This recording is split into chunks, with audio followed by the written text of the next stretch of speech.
제가 오늘 여러분께 들려드릴 이야기는 한 여자의 삶에 관한 것입니다. 그녀의 이름은 정숙이었고 올해 68의 나이에 접어든 평범한 여자였습니다. 아니, 어쩌면 평범하다는 말로는 부족할지도 모르겠습니다. 그녀는 40년 가까이 한 남자의 아내로, 두 아들의 어머니로, 그리고 며느리로 살아온 사람이었으니까요.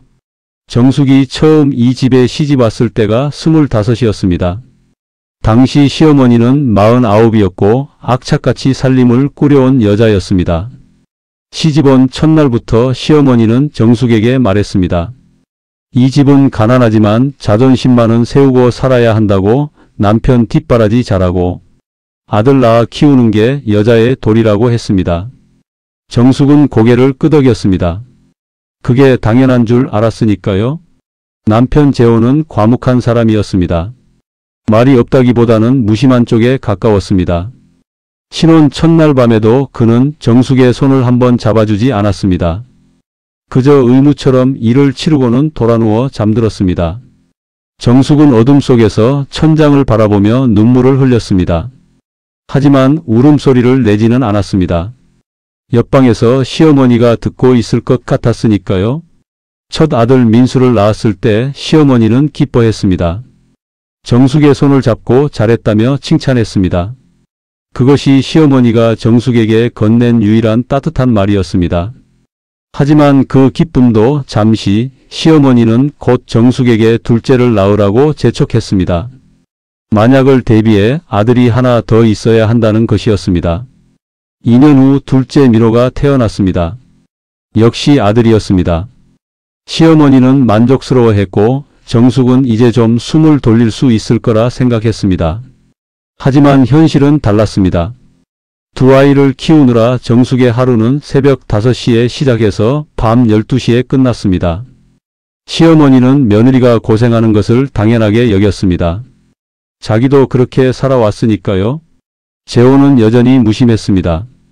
아이들이 울어도 정숙이 힘들어해도 그는 신문만 보거나 텔레비전만 보았습니다. 가끔 정숙이 도와달라고 하면 짜증을 냈습니다. 남자가 집안일을 왜 하느냐며 그런 건 여자 일이라고 했습니다. 정숙은 참았습니다. 다른 집도 다 그렇게 산다고 스스로를 위로했습니다. 세월이 흘러 아이들이 초등학교에 들어갈 무렵 시어머니가 쓰러졌습니다. 뇌졸중이었습니다. 오른쪽 몸을 쓸 수 없게 되었고 말도 어눌해졌습니다. 병원에서는 회복이 어렵다고 했습니다. 그때부터 정숙의 삶은 더욱 힘들어졌습니다. 아이들 뒷바라지에 시어머니 간병까지 떠맡게 된 것입니다. 재호는 돈을 벌어온다는 이유로 집안일에 전혀 관여하지 않았습니다. 형제도 없는 외아들이었기에 간병의 책임은 오롯이 정숙의 몫이었습니다. 시어머니는 병이 들고 나서 더 까다로워졌습니다. 밥이 맛없다고, 방이 춥다고, 이불이 불편하다고 하루 종일 불평했습니다. 정숙은 참고 또 참았습니다. 어느 날 민수가 초등학교 5학년이 되었을 때였습니다. 아이가 학교에서 상을 받아왔습니다. 그림 대회에서 1등을 했다는 것이었습니다. 정숙은 기뻐서 재호에게 알렸습니다. 하지만 재호는 시큰둥했습니다. 그림 딸이 그려서 뭐하냐며 공부나 열심히 하라고 아이를 나무랐습니다. 민수는 그 뒤로 그림을 그리지 않았습니다.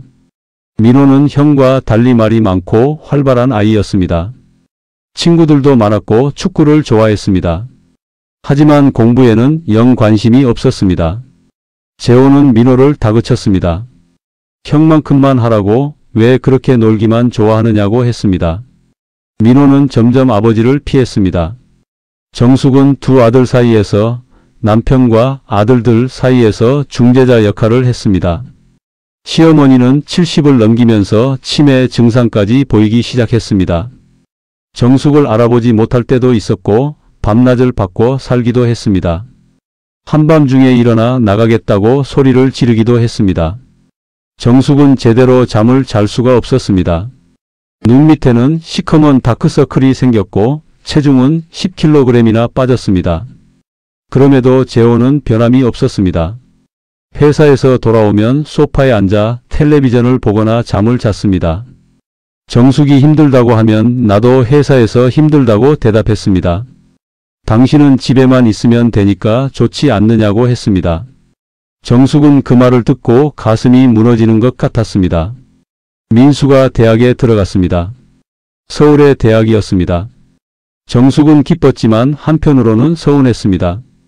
아들이 집을 떠나는 것이 섭섭했던 것입니다. 민수는 방학 때도 집에 잘 오지 않았습니다. 아르바이트를 한다는 핑계였지만 사실은 집이 답답했던 것 같았습니다. 할머니의 치매와 아버지의 무관심, 어머니의 지친 모습이 견디기 힘들었을 것입니다. 민호는 고등학생이 되었습니다. 여전히 공부에는 관심이 없었고 친구들과 어울려 다니기를 좋아했습니다. 재호는 민호를 때리기 시작했습니다. 공부를 안 한다는 이유로, 말대꾸를 한다는 이유로 주먹을 휘둘렀습니다. 정숙은 말렸지만 소용이 없었습니다. 오히려 정숙까지 욕을 먹었습니다. 자식 교육을 제대로 못한 것이 다 어미 탓이라고 했습니다. 민호는 18이 되던 해에 가출했습니다. 아버지와 큰 싸움을 한 후였습니다. 정숙은 미칠 것 같았습니다. 경찰서에 신고하고 아는 사람들에게 전화하고 아들의 친구들을 찾아다녔습니다. 일주일 후 민호가 돌아왔습니다. 친구 집에 있었다고 했습니다. 재호는 돌아온 아들을 또 때렸습니다. 정숙은 남편 앞에 무릎을 꿇었습니다. 제발 그만하라고, 아이를 죽이려고 하느냐고 울부짖었습니다. 그날 밤 정숙은 처음으로 생각했습니다. 이 집을 나가고 싶다고, 이 남자와 헤어지고 싶다고 생각했습니다. 하지만 어디로 갈 수 있겠습니까? 40년을 주부로만 살아온 자신에게 무슨 능력이 있겠습니까? 게다가 치매에 걸린 시어머니는 어떻게 하고요? 정숙은 눈물만 흘렸습니다. 시어머니가 세상을 떠난 것은 정숙이 55이 되던 해였습니다. 15년을 간병한 끝이었습니다. 장례를 치르고 나서 정숙은 텅 빈 것 같았습니다. 슬픔보다는 허탈함이 컸습니다. 이제 무엇을 하며 살아야 할지 모르겠다는 생각이 들었습니다. 민수는 대학을 졸업하고 취직했습니다. 좋은 회사였습니다. 정숙은 기뻤지만 민수는 여전히 집에 오지 않았습니다. 명절에나 잠깐 얼굴을 비추고 갔습니다. 정숙은 서운했지만 내색하지 않았습니다. 아들이 바쁜 것을 이해한다고 스스로에게 말했습니다.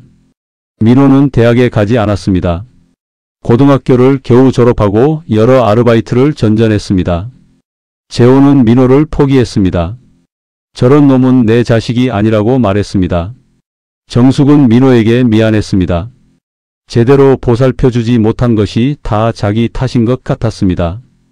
어느 날 재호가 늦게 들어왔습니다. 술 냄새가 심했습니다. 정숙이 밥을 차려주려고 하자 재호가 소리쳤습니다. 당신은 평생 밥이나 하면서 살 거냐고, 아무 쓸모도 없다고 했습니다. 정숙은 그 말을 듣고 무너졌습니다. 40년을 이 남자를 위해 살았는데, 아이들을 키우고 시어머니를 간병하며 살았는데 이런 말을 듣는다는 것이 믿기지 않았습니다. 그날 밤 정숙은 결심했습니다. 이제는 자기 자신을 위해 살겠다고, 남은 인생만큼은 내가 원하는 대로 살겠다고 다짐했습니다. 다음 날 아침 정숙은 재호에게 말했습니다. 이혼하고 싶다고, 더 이상 이렇게는 못 살겠다고 했습니다. 재호는 어이없다는 듯이 웃었습니다. 50이 넘은 나이에 무슨 이혼이냐고, 어디 가서 어떻게 살 거냐고 비웃었습니다. 하지만 정숙은 물러서지 않았습니다. 평생 참고 살았지만 이제는 못 참겠다고, 당신과는 더 이상 함께 있고 싶지 않다고 말했습니다. 그렇게 시작된 이혼 절차는 2년이나 걸렸습니다. 재호가 완강히 거부했기 때문입니다. 민수는 어머니 편을 들었습니다. 아버지의 폭력과 무관심을 모두 알고 있었으니까요. 하지만 민호는 복잡해했습니다. 부모가 헤어진다는 것을 받아들이기 힘들어했습니다. 결국 이혼이 성립되었을 때 정숙은 57이었습니다. 위자료와 재산 분할로 받은 돈으로 작은 원룸을 얻었습니다. 처음으로 자기만의 공간을 갖게 된 것입니다. 텅 빈 방에 앉아 있자니 눈물이 났습니다. 서러워서가 아니라 홀가분해서였습니다. 이제 정숙에게 남은 것은 자기 자신뿐이었습니다. 두 아들은 각자의 삶을 살고 있었고 남편이었던 사람은 이제 남이었습니다. 57년을 살면서 처음으로 정숙은 자유를 느꼈습니다. 이제부터 어떻게 살아야 할까요? 정숙은 새로운 시작 앞에 서 있었습니다. 이혼 후 첫 한 달은 적응하기가 힘들었습니다. 아침에 일어나면 습관처럼 아침밥을 차려야 할 것 같았고 저녁이 되면 누군가 돌아올 것 같았습니다. 하지만 아무도 없었습니다. 그저 고요함만이 방을 채우고 있었습니다. 정숙은 그 고요함에 익숙해지는데 시간이 필요했습니다. 민수가 가끔 전화를 했습니다. 어머니 잘 지내시냐고, 필요한 건 없으냐고 물었습니다. 정숙은 괜찮다고 대답했습니다. 아들에게 짐이 되고 싶지 않았습니다. 민수는 안심한 듯 전화를 끊었습니다. 민호는 연락이 뜸했습니다. 가끔 문자를 보내올 뿐이었습니다. 정숙은 두 아들 모두 이해했습니다. 젊은 사람들은 바쁘니까요. 어느 날 정숙은 구인 광고를 보았습니다. 동네 슈퍼마켓에서 계산원을 구한다는 내용이었습니다. 망설이다가 지원했습니다. 사장님은 나이가 좀 있다며 주저했지만 정숙의 간절함에 결국 채용했습니다. 57년 인생에서 처음으로 받는 월급이었습니다. 첫 월급날 정숙은 그 돈을 세어보며 울었습니다. 슈퍼마켓에서 일하며 정숙은 여러 사람들을 만났습니다. 그 중에 영자라는 여자가 있었습니다. 정숙보다 2살 어린 60대 초반의 여자였습니다. 영자도 이혼녀였습니다. 둘은 금방 친해졌습니다. 점심시간에 같이 도시락을 먹으며 서로의 이야기를 나눴습니다. 영자는 정숙과 달리 당차고 활발한 여자였습니다. 이혼한 지 10년이 넘었다고 했습니다. 남편의 외도 때문에 헤어졌다고 했습니다. 처음엔 죽고 싶을 만큼 힘들었지만 이제는 혼자 사는 게 훨씬 좋다고 말했습니다. 영자의 말은 정숙에게 위로가 되었습니다. 영자에게는 딸이 하나 있었습니다. 35살로 결혼해서 아이도 둘 낳았다고 했습니다. 가끔 손주를 보러 가면 행복하다고 말했습니다. 하지만 딸네 집에 오래 있지는 않는다고 했습니다. 눈치가 보인다는 것이었습니다. 사위가 싫어하는 것 같다고 했습니다. 어느 날 영자가 정숙을 등산 모임에 데려갔습니다. 나이 지긋한 사람들이 모여 주말마다 산을 오르는 모임이었습니다. 정숙은 처음엔 낯설었지만 사람들이 반갑게 맞아주었습니다. 그 중에 경수라는 남자가 있었습니다. 60대 중반으로 보이는 온화한 인상의 남자였습니다. 경수는 정숙에게 친절했습니다. 산을 오를 때 옆에서 천천히 같이 걸어주었고 힘들어하면 쉬어가자고 말했습니다. 정숙은 그런 경수가 고마웠습니다. 평생 누군가에게 이런 배려를 받아본 적이 없었으니까요. 산행이 끝나고 다 같이 식사를 할 때도 경수는 정숙 옆에 앉았습니다. 몇 번의 산행 후 경수가 정숙에게 커피를 마시자고 제안했습니다. 정숙은 어색했지만 거절할 이유가 없었습니다. 카페에서 경수는 자신의 이야기를 들려주었습니다.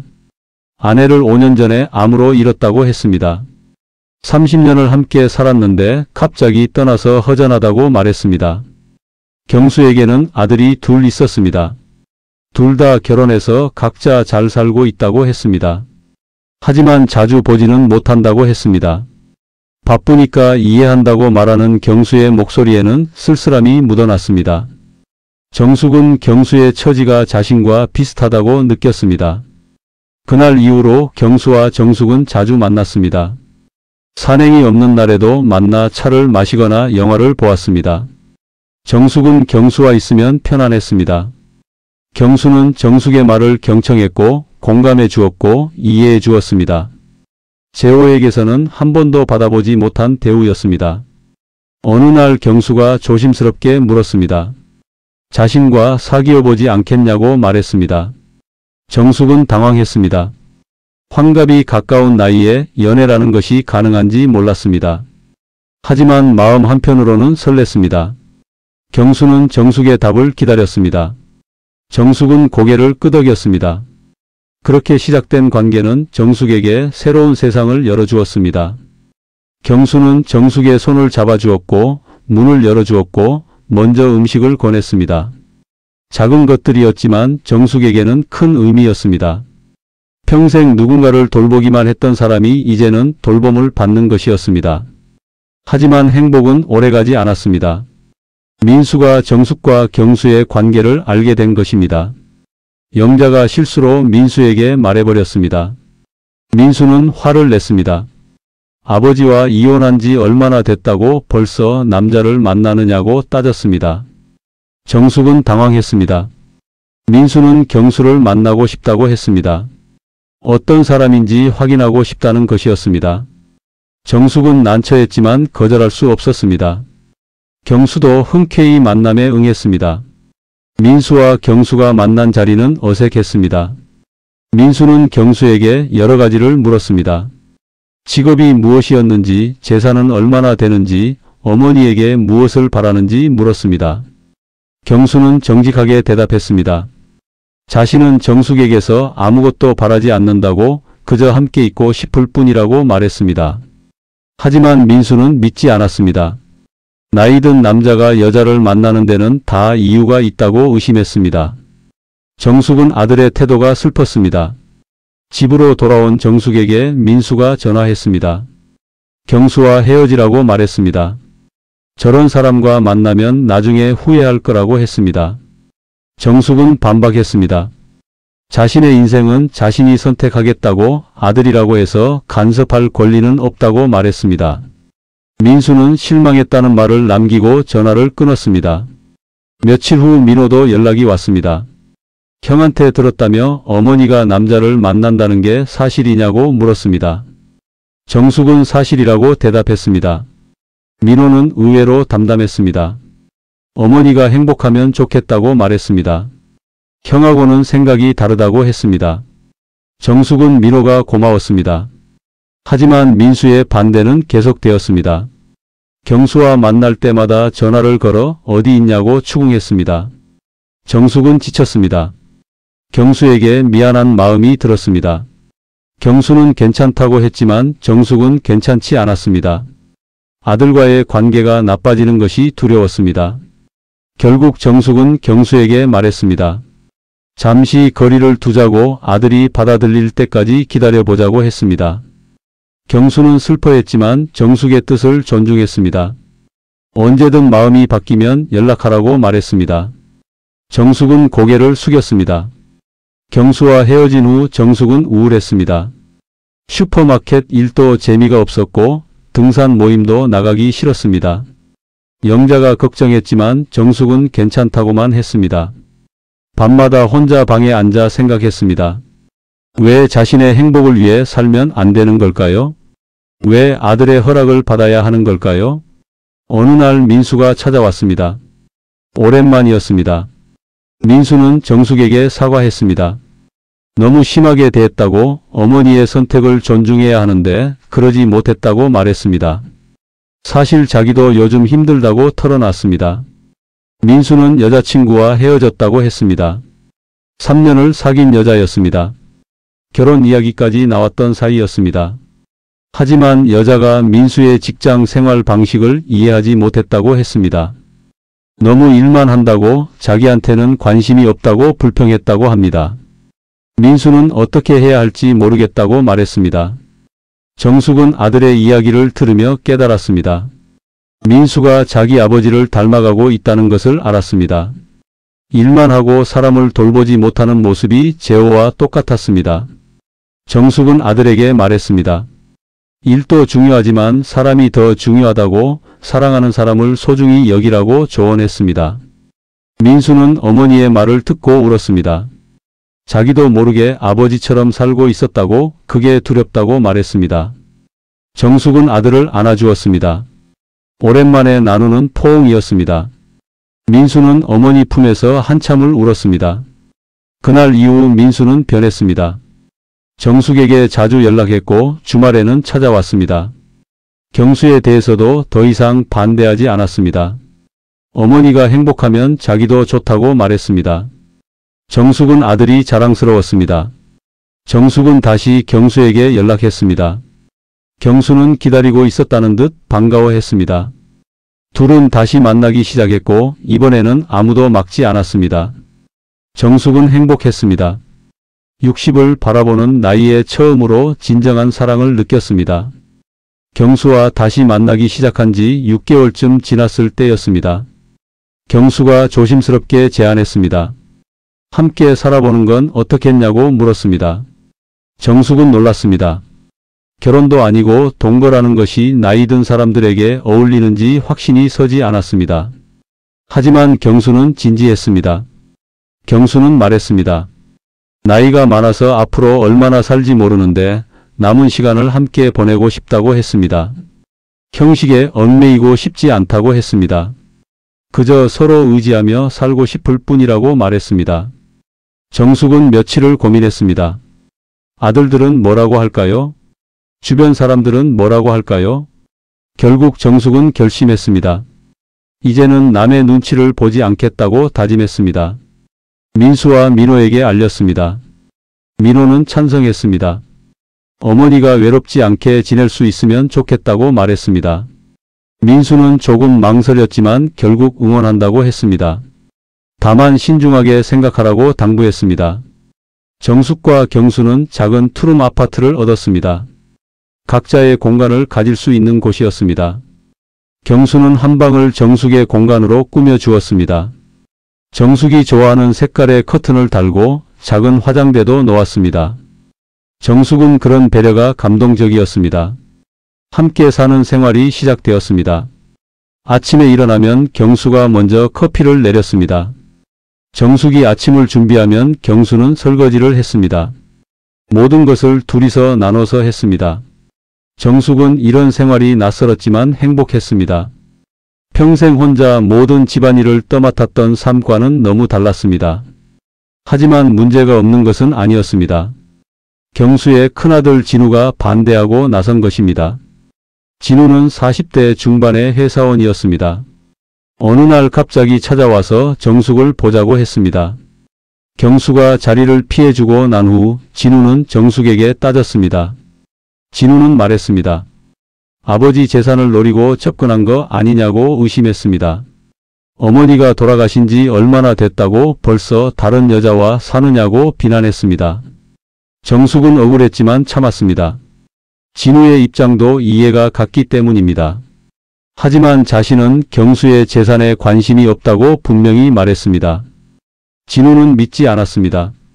나이 든 여자들은 다 똑같다고 의지할 데 없으니까 남자한테 붙는 거라고 모욕적인 말을 했습니다. 정숙은 참을 수 없었습니다.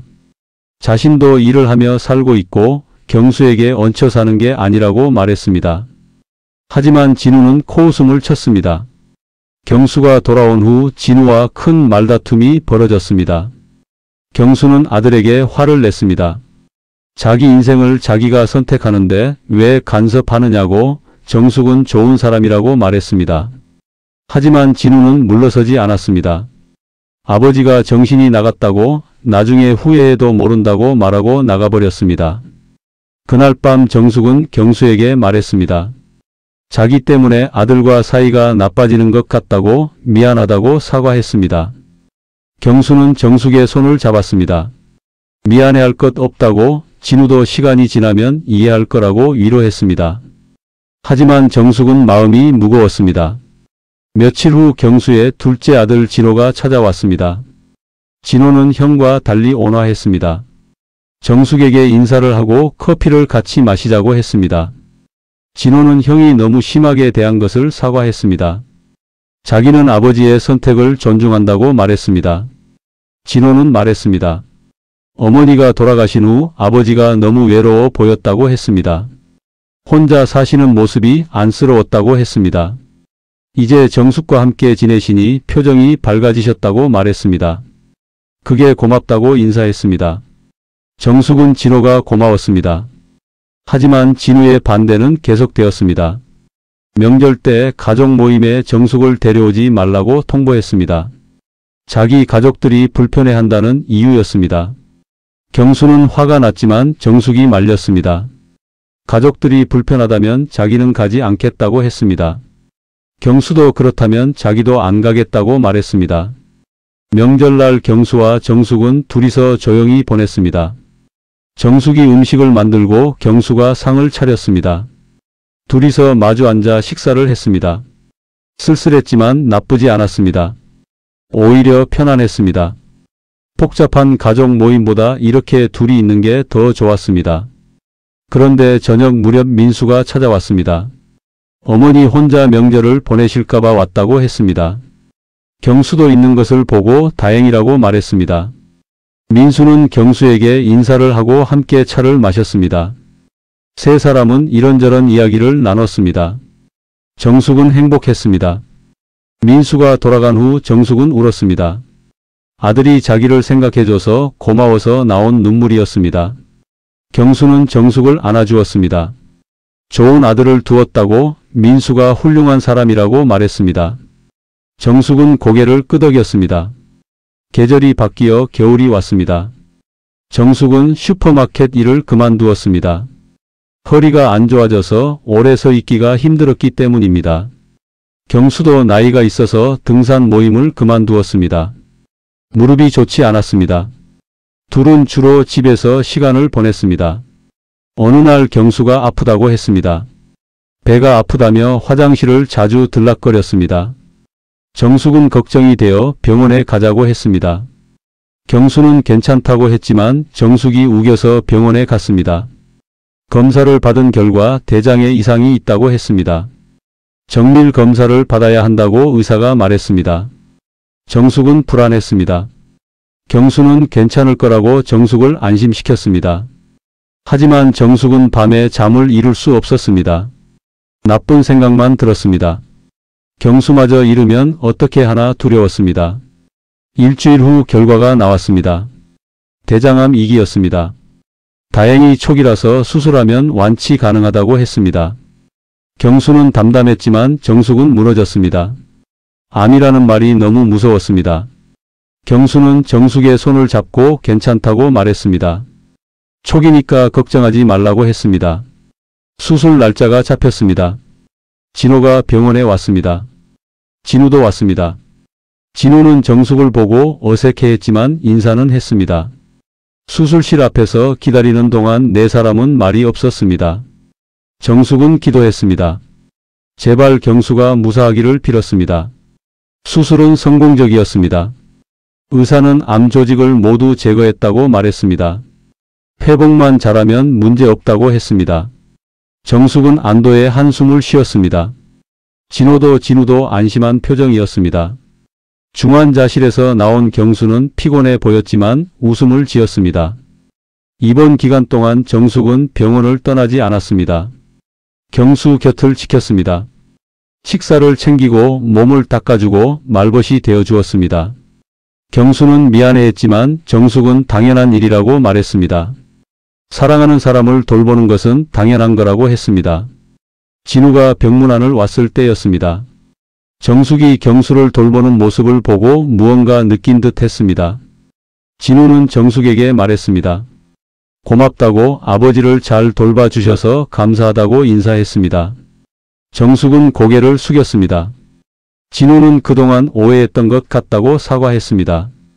경수가 태어나던 날 진우가 말했습니다. 아버지가 행복하시면 자기도 좋다고 이제 반대하지 않겠다고 약속했습니다. 명절에도 같이 오시라고 했습니다. 정숙은 진우가 고마웠습니다. 경수는 아들의 변화에 기뻐했습니다. 집으로 돌아온 경수는 천천히 회복했습니다. 정숙은 영양가 있는 음식을 만들어 먹였습니다. 경수는 날마다 조금씩 건강을 되찾았습니다. 둘은 함께 가까운 공원을 산책했습니다. 천천히 걸으며 이런저런 이야기를 나눴습니다. 어느 날 경수가 말했습니다. 당신을 만나서 정말 행복하다고, 남은 인생을 함께 보낼 수 있어서 감사하다고 말했습니다. 정숙도 같은 마음이라고 대답했습니다. 둘은 벤치에 앉아 석양을 바라보았습니다. 노을이 아름다웠습니다. 정숙은 생각했습니다. 인생이 이렇게 될 줄은 몰랐다고 생각했습니다. 40년을 고통 속에서 살았지만 지금은 행복하다고 느꼈습니다. 늦었지만 진정한 사랑을 찾았고 자기 자신을 찾았습니다. 이제 남은 인생은 자신을 위해 살겠다고 다짐했습니다. 경수가 완전히 회복한 후 봄이 찾아왔습니다. 정숙은 60을 바라보는 나이가 되었습니다. 거울을 보면 주름이 깊어진 얼굴이 보였지만 이상하게 예전보다 밝아 보였습니다. 경수는 그런 정숙을 보며 웃었습니다. 나이가 들수록 더 예뻐진다고 농담했습니다. 어느 날 민호에게서 연락이 왔습니다. 결혼한다는 소식이었습니다. 정숙은 깜짝 놀랐습니다. 민호가 여자친구가 있다는 말을 들은 적이 없었기 때문입니다. 민호는 미안하다고 했습니다. 조용히 만나다가 이제 결혼하기로 했다고 말했습니다. 상대는 같은 나이의 평범한 회사원이라고 했습니다. 정숙은 기뻤습니다. 민호가 정착할 수 있다는 것이 다행이었습니다. 며칠 후 민호가 약혼녀 수진을 데리고 왔습니다. 수진은 밝고 씩씩한 인상의 여자였습니다. 정숙에게 공손하게 인사했고 경수에게도 예의 바르게 대했습니다. 정숙은 수진이 마음에 들었습니다. 수진은 정숙에게 말했습니다. 민호에게서 어머니 이야기를 많이 들었다고 했습니다. 힘든 시간을 견디고 이제는 행복하게 사신다고 들었다고 말했습니다. 자기도 그런 어머니를 닮고 싶다고 했습니다. 정숙은 수진의 말에 감동했습니다. 결혼 준비가 시작되었습니다. 민호는 작은 결혼식을 원했습니다. 가까운 사람들만 초대하고 싶다고 했습니다. 정숙은 민호의 뜻을 존중했습니다. 민수도 동생의 결혼을 축하한다며 결혼 준비를 도왔습니다. 형제가 함께 웃으며 이야기하는 모습을 보니 정숙은 뭉클했습니다. 결혼식 날이 다가왔습니다. 정숙은 새 옷을 샀습니다. 경수도 정장을 마쳤습니다. 둘은 함께 결혼식장에 갔습니다. 민수가 먼저 와 있었습니다. 그리고 놀랍게도 재호도 와 있었습니다. 정숙은 당황했습니다. 재호와 마주친 것은 이혼 후 처음이었습니다. 재호는 늙어 보였습니다. 머리는 희끗희끗했고 등은 굽어 있었습니다. 재호는 정숙을 보고 어색하게 고개를 숙였습니다. 정숙도 가볍게 인사했습니다. 경수는 정숙의 손을 꼭 잡아주었습니다. 재호는 경수를 보고 복잡한 표정을 지었지만 아무 말도 하지 않았습니다. 결혼식이 시작되었습니다. 민호와 수진이 입장했습니다. 둘은 행복해 보였습니다. 정숙은 눈물을 닦았습니다. 민수가 어머니 옆에 와서 손수건을 건넸습니다. 경수도 정숙의 어깨를 가볍게 두드려 주었습니다. 정숙은 이 순간이 꿈만 같았습니다. 식이 끝나고 피로연이 시작되었습니다. 정숙은 하객들에게 인사를 다녔습니다. 경수는 정숙을 남편처럼 따라다니며 챙겨주었습니다. 그 모습을 본 재호는 멀리서 지켜만 보았습니다. 민수가 아버지에게 다가가 무언가 말했지만 재호는 고개를 저었습니다. 피로연이 끝날 무렵 재호가 정숙에게 다가왔습니다. 잠깐 이야기할 수 있겠냐고 물었습니다. 정숙은 경수를 보았습니다. 경수는 고개를 끄덕이며 자리를 피해 주었습니다. 재호와 정숙은 조용한 곳으로 갔습니다. 둘 사이에는 어색한 침묵이 흘렀습니다. 재호가 먼저 입을 열었습니다. 그동안 미안했다고 말했습니다. 정숙에게 잘해주지 못한 것이 후회된다고 했습니다. 혼자 살면서 깨달았다고 말했습니다. 당신이 얼마나 힘들었을지 이제야 안다고 했습니다. 정숙은 조용히 듣고 있었습니다. 재호는 계속 말했습니다.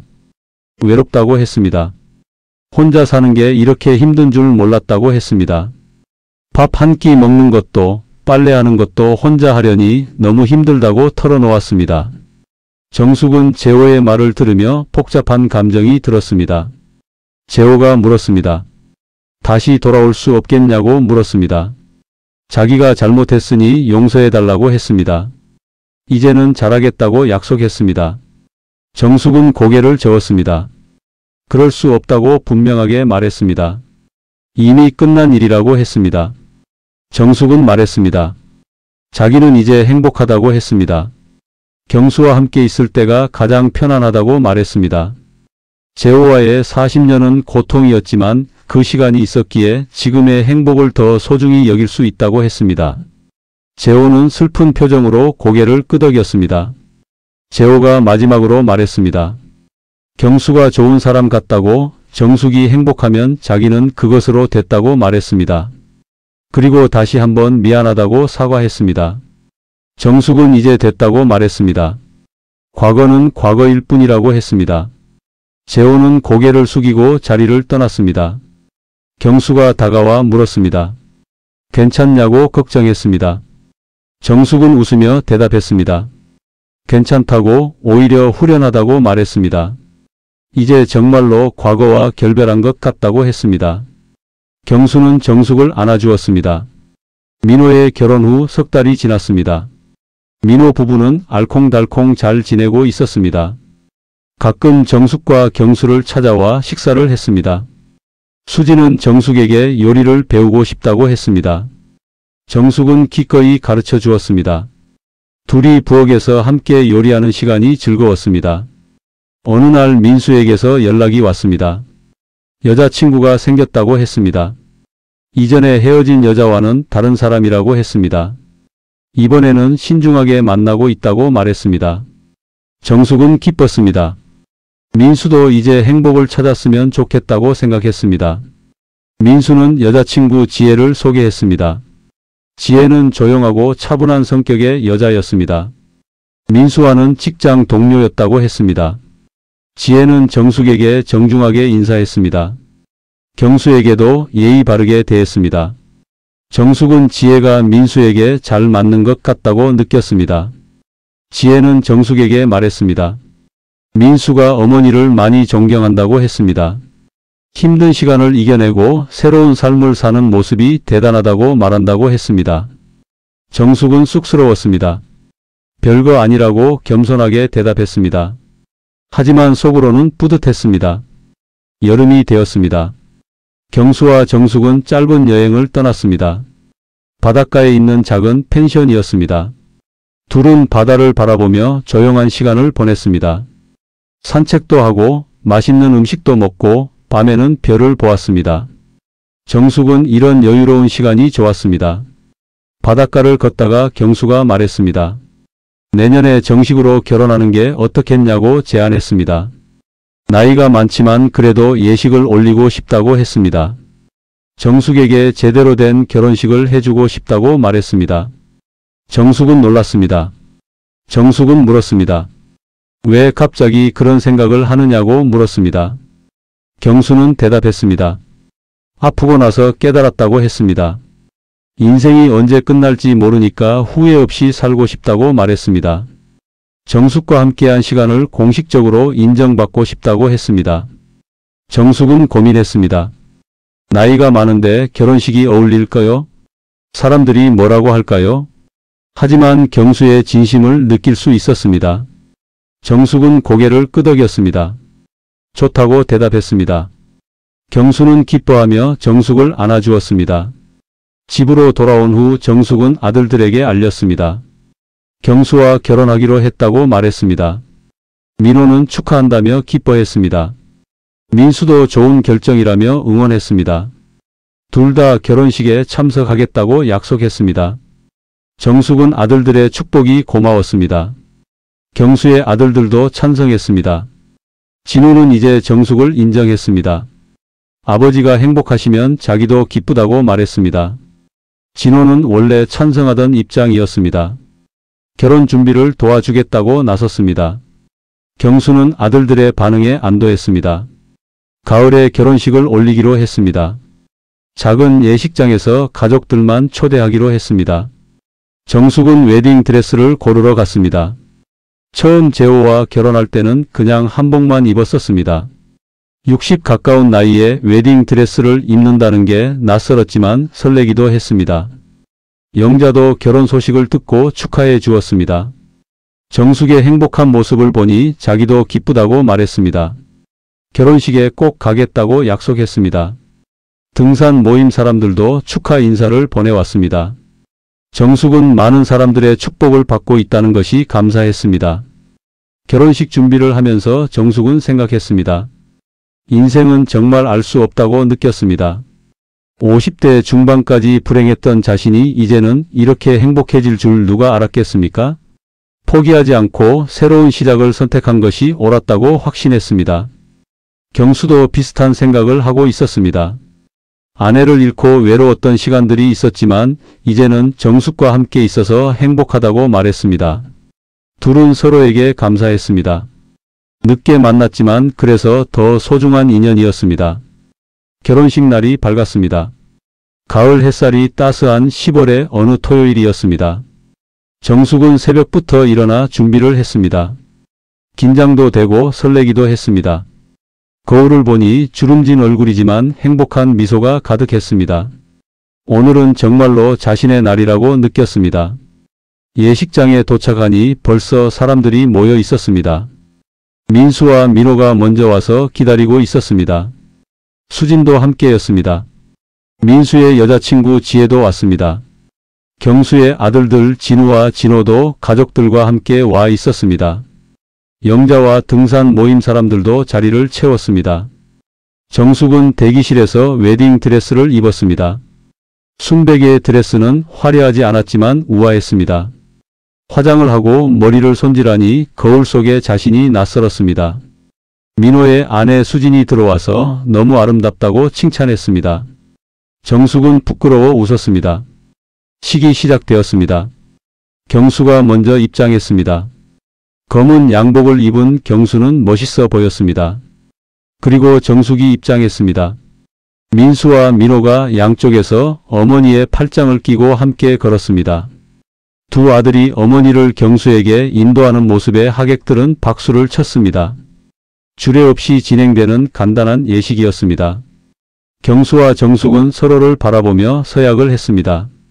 남은 인생을 함께 하겠다고, 서로를 아끼고 사랑하겠다고 약속했습니다. 반지를 교환할 때 정숙의 손이 떨렸습니다. 경수가 그 손을 꼭 잡아주었습니다. 둘은 키스를 나눴습니다. 식이 끝나고 사진을 찍었습니다. 경수의 가족들과 함께, 정숙의 아들들과 함께, 친구들과 함께 여러 장의 사진을 남겼습니다. 모두가 웃고 있었습니다. 정숙은 이 순간을 영원히 기억하고 싶었습니다. 60평생의 가장 행복한 날이었습니다. 피로 연장으로 자리를 옮겼습니다. 식사를 하며 사람들은 축하 인사를 건넸습니다. 진우가 정숙에게 다가와 말했습니다. 처음에는 오해했지만 이제는 아버지를 잘 부탁한다고 말했습니다. 정숙은 고마웠습니다. 진우의 마음이 변한 것이 무엇보다 기뻤습니다. 민수가 축사를 했습니다. 어머니가 힘든 시간을 견디고 이제 행복을 찾으신 것이 자랑스럽다고 말했습니다. 경수 아저씨가 어머니를 행복하게 해주셔서 감사하다고 인사했습니다. 앞으로 두 분이 건강하고 행복하게 지내시길 바란다고 덕담했습니다. 정숙은 아들의 말에 눈물을 닦았습니다. 민호도 한마디 했습니다. 어머니는 자기에게 포기하지 않는 법을 가르쳐 주셨다고 말했습니다. 힘들어도 다시 일어서는 모습을 보여주셨다고 했습니다. 그런 어머니를 존경한다고 앞으로 자기도 어머니처럼 살고 싶다고 말했습니다. 정숙은 민호가 이렇게 성장한 것이 자랑스러웠습니다. 경수의 아들 진호도 말했습니다. 아버지가 어머니를 잃고 많이 외로워하셨다고 털어놓았습니다. 하지만 정숙 어머니를 만나고 나서 다시 살아나신 것 같다고 말했습니다. 가족들 모두 감사하게 생각한다고 인사했습니다. 앞으로 한 가족으로 잘 지내자고 약속했습니다. 영자가 정숙에게 다가와 축하한다며 꽃다발을 건넸습니다. 친구로서 정숙이 행복해져서 정말 기쁘다고 말했습니다. 힘들 때 서로 의지했던 시간들이 떠올라 눈물이 난다고 했습니다. 정숙도 영자를 꼭 안아주었습니다. 영자가 없었다면 경수를 만나지 못했을 거라고 감사했습니다. 피로연이 끝나고 정숙과 경수는 신혼여행을 떠났습니다. 제주도로 가는 비행기였습니다. 비행기를 타본 것도 처음이었습니다. 창밖으로 보이는 구름이 신기했습니다. 경수가 손을 잡아주며 무섭지 않냐고 물었습니다. 정숙은 전혀 무섭지 않다고 대답했습니다. 제주도에서 일주일을 보냈습니다. 바다를 보고 오름에 올라가고 맛있는 음식을 먹었습니다. 둘이서 렌터카를 빌려 섬을 돌아다녔습니다. 경수가 운전을 하고 정숙이 옆에서 길을 안내했습니다. 때로는 길을 잃기도 했지만 그마저도 즐거웠습니다. 어느 날 저녁 해변을 걸으며 경수가 말했습니다. 정숙을 만나서 인생이 다시 시작된 것 같다고 했습니다. 외롭고 무료했던 날들이 이제는 행복으로 가득하다고 말했습니다. 정숙도 같은 마음이라고 대답했습니다. 서로를 만난 것이 기적 같다고 느낀다고 했습니다.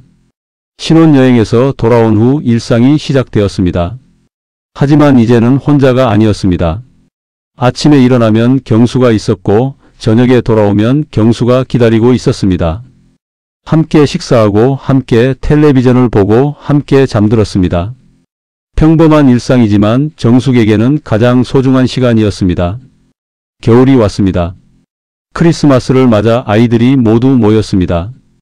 민수와 지혜, 민호와 수진, 경수의 아들들과 그 가족들까지 함께 모여 식사를 했습니다. 큰 테이블에 둘러앉아 음식을 나눠 먹으며 이야기꽃을 피웠습니다. 정숙은 이런 풍경이 꿈만 같았습니다. 식사 후 아이들이 선물을 건넸습니다. 민수는 따뜻한 외투를, 민호는 건강식품을 선물했습니다. 진우는 백화점 상품권을, 진호는 여행 상품권을 주었습니다. 정숙과 경수는 아이들의 마음이 고마웠습니다. 자식들이 이렇게 챙겨주는 것만으로도 충분했습니다.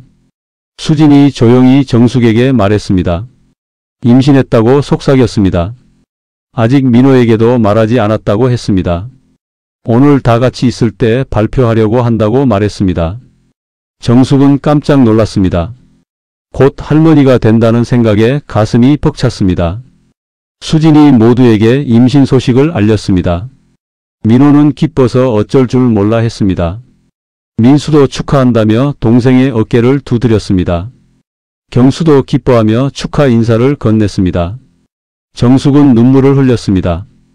행복해서 나오는 눈물이었습니다. 그날 밤 정숙은 경수에게 말했습니다. 인생이 이렇게 아름다울 줄 몰랐다고 했습니다. 50년 넘게 고생만 하다가 이제야 행복을 알게 됐다고 말했습니다. 경수는 정숙의 손을 잡았습니다. 앞으로 더 행복한 날들이 기다리고 있을 거라고 약속했습니다. 봄이 다시 왔습니다. 정숙은 60이 되었습니다. 환갑을 맞이한 것입니다. 아이들이 조촐한 환갑잔치를 준비했습니다. 가족들만 모여 식사를 하고 케이크를 자르며 축하했습니다. 정숙은 촛불을 끄며 소원을 빌었습니다. 가족 모두가 건강하고 행복하기를 바랐습니다. 여름에 손주가 태어났습니다. 건강한 남자아이였습니다. 민호와 수진은 아이 이름을 준서라고 지었습니다. 정숙은 처음 손주를 안아보았습니다. 작고 따뜻한 생명이 품에 안기니 눈물이 났습니다. 새로운 생명의 탄생이 경이로웠습니다. 정숙은 자주 민호네 집을 찾아가 손주를 돌봐주었습니다. 경수도 함께 가서 아이를 재웠습니다. 둘은 손주를 키우는 재미에 빠졌습니다. 어린아이의 웃음소리가 집안을 환하게 만들었습니다. 정숙은 이런 행복이 계속되기를 바랐습니다. 가을이 되어 민수에게서도 좋은 소식이 왔습니다. 지혜와 결혼하기로 했다는 것이었습니다. 내년 봄에 조촐하게 식을 올리겠다고 했습니다. 정숙은 기뻤습니다. 두 아들 모두 자리를 잡아가는 것이 다행이었습니다. 이제 정말로 자신의 역할은 끝난 것 같았습니다. 어느 날 저녁 경수와 산책을 하며 정숙이 말했습니다. 작은 씨앗 하나가 숲을 이룬다는 말이 있다고 했습니다. 자신의 인생도 그랬던 것 같다고 말했습니다. 힘들었던 시간들이 씨앗이 되어 이제는 울창한 숲을 이루었다고 느낀다고 했습니다. 경수가 물었습니다. 후회되는 것은 없냐고 물었습니다. 정숙은 고개를 저었습니다. 후회는 없다고 대답했습니다. 힘든 시간이 있었기에 지금의 행복을 더 소중히 여길 수 있다고 말했습니다. 모든 것이 의미가 있었다고 생각한다고 했습니다. 집으로 돌아오는 길에 정숙은 하늘을 올려다보았습니다. 별들이 반짝이고 있었습니다. 예전에는 볼 여유도 없었던 하늘이었습니다. 이제는 이렇게 여유롭게 별을 볼 수 있다는 것이 감사했습니다. 경수가 정숙의 어깨에 손을 올렸습니다. 정숙은 생각했습니다. 인생은 언제든 다시 시작할 수 있다고 믿게 되었습니다. 나이가 많다고 늦었다고 포기할 필요는 없다는 것을 깨달았습니다. 용기를 내면 새로운 길이 열린다는 것을 경험했습니다. 그것이 정숙이 인생에서 배운 가장 큰 교훈이었습니다. 집에 도착해서 경수와 차를 마시며 앉아 있었습니다. 조용한 시간이었습니다. 경수가 정숙의 손을 잡았습니다. 정숙도 경수의 손을 꼭 잡았습니다. 말은 필요 없었습니다. 그저 함께 있다는 것만으로도 충분했습니다. 창밖을 보니 달이 밝았습니다. 그 달빛 아래에서 정숙은 평온함을 느꼈습니다. 오랜 방황 끝에 찾은 안식이었습니다. 이제 정숙은 자신의 삶을 사랑할 수 있었습니다. 과거를 용서하고 현재를 즐기고 미래를 기대할 수 있었습니다. 경수가 말했습니다. 내일은 뭐 하고 싶냐고 물었습니다. 정숙은 웃으며 대답했습니다. 당신과 함께라면 뭐든 좋다고 말했습니다. 그저 함께 있는 것만으로도 행복하다고 했습니다. 경수도 같은 마음이라고 고개를 끄덕였습니다. 밤이 깊어갔습니다. 정숙은 잠자리에 들기 전 하루를 되돌아보았습니다. 감사한 일들이 많았습니다. 건강하게 지낸 것, 사랑하는 사람들과 함께한 것, 작은 기쁨들을 느낀 것 모두가 고마웠습니다. 정숙은 미소를 지으며 눈을 감았습니다. 작은 씨앗 하나가 숲을 이루듯이 정숙의 용기 있는 선택 하나가 새로운 인생을 만들어냈습니다. 그리고 그 숲은 아직도 자라고 있었습니다. 앞으로도 계속 자랄 것이었습니다. 정숙의 이야기는 끝이 아니라 새로운 시작이었습니다. 행복은 언제나 가능하다는 것을 증명하는 아름다운 시작이었습니다.